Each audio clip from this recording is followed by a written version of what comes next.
government has just 2 weeks of legislative time left this year. It's only 10 House of Commons sitting days before it rises, coming back a month into 2024. We already know some things that will not be accomplished before the end of the year.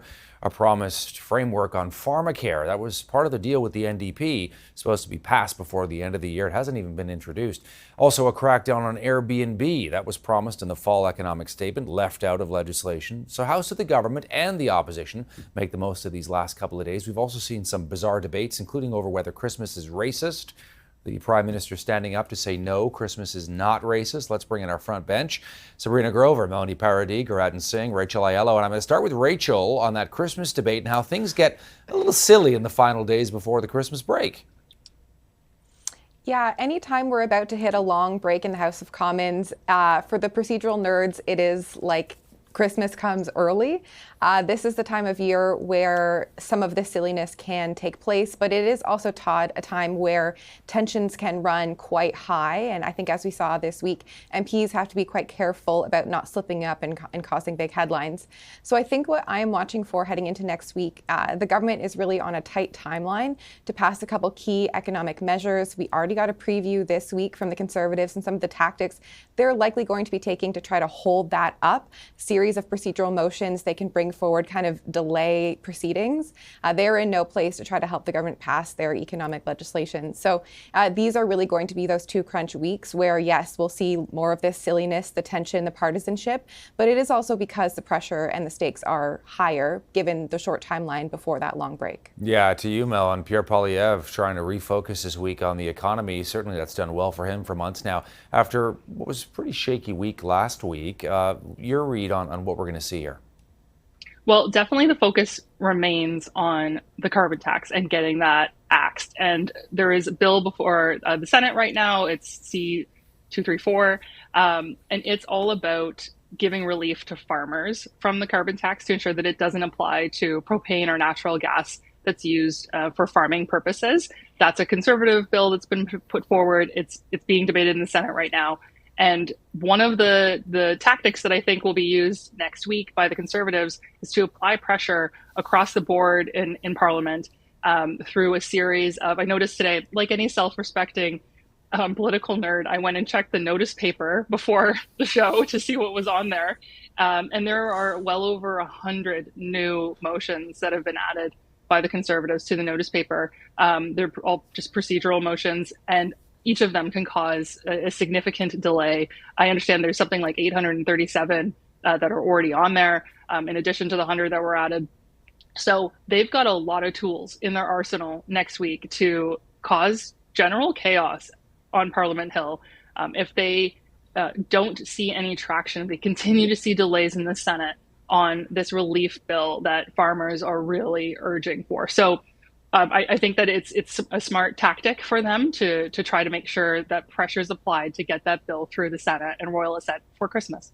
Speaking of pressure, Sabrina, we're going to bring up some polling numbers that we talked about earlier on the show with some of our pollsters. This is from Nanos coming out showing the Liberal Party of Canada neck and neck with the NDP, both at 22%, and the Conservatives at 41%. You know, political parties and leaders love to say, I don't look at polls, but they all do look at polls, whether they admit it or not. Tell me about what the government can actually accomplish here and some of the pressure looking at these kind of opinion polls here as we get closer to Christmas. Your take. To Mel's point on, the Conservatives looking to cause chaos next week, I say bring it on, because every time the Conservatives look to cause chaos, their story and their narrative unravels a little bit more. I mean, this week, Rachel Thomas in committee committing a significant faux pas on bilingualism. 2 weeks ago, we saw Pierre Poilievre picking a fight with a reporter. So I think that I agree with you. I think that these polling numbers are looking a bit stark for the Liberals right now. But given the facade of the marketing campaign that they try to wrap Pierre Poilievre in over the summer, bit by bit, that facade is coming loose, right? You're seeing the real Pierre come back. We're seeing the Pierre we've always seen in the House come back with the anger, with the negativity. So I think for the Liberals, this isn't a bad place to be. I think that where they're at polling wise, you can only go up from there, hopefully. But I think that, there's an opportunity for them to continue to stay tight on their messaging of affordability and on housing that they started in the fall economic statement. And I would really start to equip my MPs and my ministers with the right messaging over the next 6 weeks when they're in their constituencies talking to Canadians about that housing issue and about the affordability issue, and making sure that they bring that back for budget in the spring. To you, Garetan, and the NDP, and I'm curious, how long can the party wait to get some of its priorities prioritized by the Trudeau government? Of course, a government that they're helping to prop up and stay in power. We talked about pharmacare, hasn't even been introduced yet.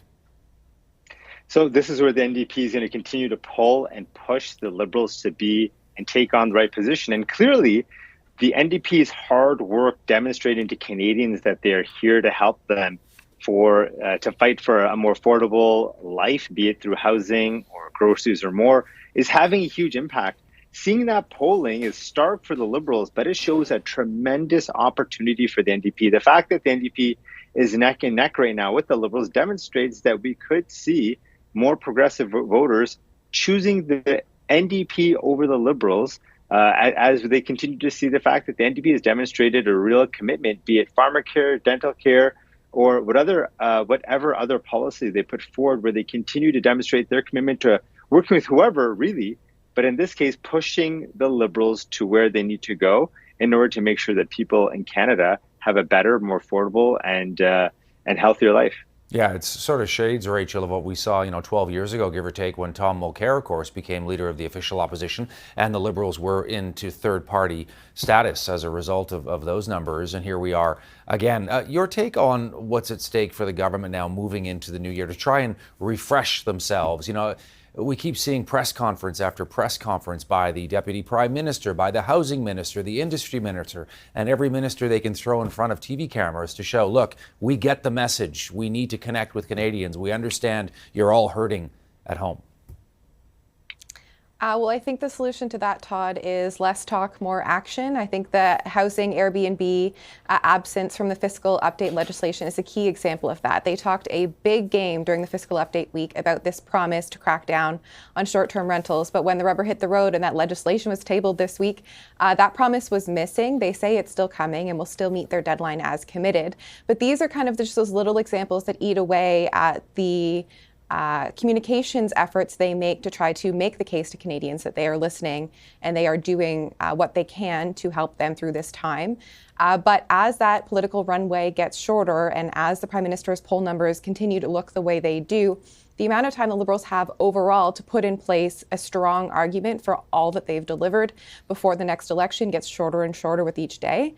And so I think that will be the focus for them, or should be the focus for them heading into 2024, is how they can tangibly start to show Canadians the change that they've made. Yeah, we're into the lightning round, just a couple of minutes left here, but back to you, Sabrina. Are you worried at all that the perception now is starting to, set for Canadians that this government is on the way down?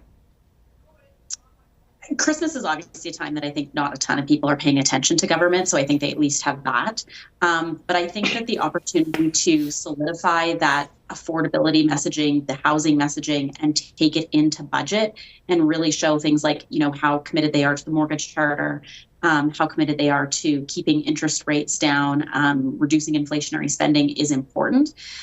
If Canadians start to see the changes in their pocketbooks and they start to see the changes on grocery shelves, that will change the perception that they have of the government. So I think as long as the government continues its policy work, that the Canadians will automatically see some of that good work come back to them. Mel, I can give you 30 seconds.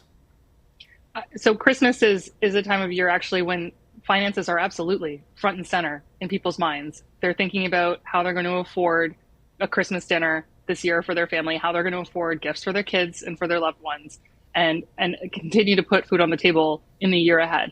So I think that this is absolutely something the Canadians are thinking about all across the country and worrying about. And they are looking to government, they're looking to the opposition leaders to show them some hope.